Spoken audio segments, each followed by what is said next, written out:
ఎంతకాలమైంది నువ్వు మోకరించి ప్రార్థించబట్టి దేవుడు మాట్లాడితేనే తప్ప నేను లేవను అని ఎంతకాలమైంది?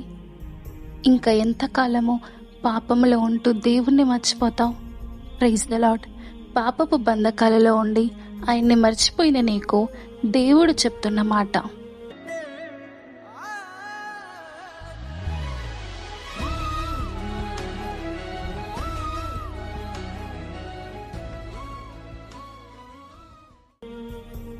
దేవుని మౌనము నిజమే. దానర్థం ఆయన లేకపోవడము కాదు, అది మానవాళితో దేవుడు వ్యవహరించే ఒక విధానం. దావీదు హృదయానుసారుడు, దేవుని చేత దీవించబడినవాడు, కీర్తనలు పాడుతూ ఆరాధిస్తూ మొరపెట్టినవాడు. కానీ ఒకరోజు అతను బెత్షెబాతో పాపము చేశాడు. ఆమెను అతని సొంతము చేసుకున్నాడు. ఉరియాను హత్య చేయించాడు. ఆ క్షణము నుండి దేవుడు నిశ్శబ్దమయ్యాడు. దాదాపు 1 సంవత్సరము కీర్తనలు లేవు, మాటలు లేవు. ఆ బిడ్డ పుట్టినప్పుడు కూడా దేవుడు మాట్లాడలేదు.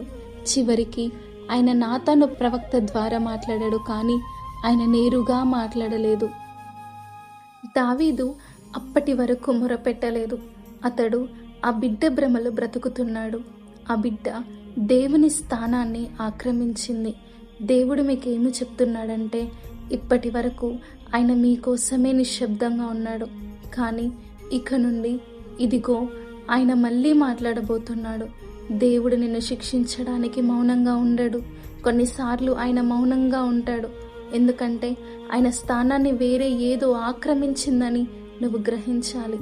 అరణ్యం అనేది శిక్ష కాదు, అది దేవుడి నిశ్శబ్దాన్ని బద్దలు కొట్టే స్థలము.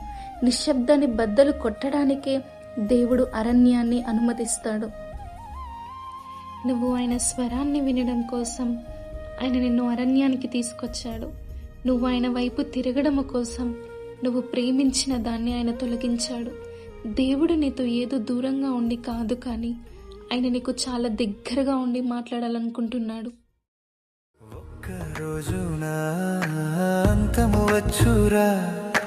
అన్నిటినీ లయము చేసి పోరా, ఒక్కరోజున అంతము వచ్చురా.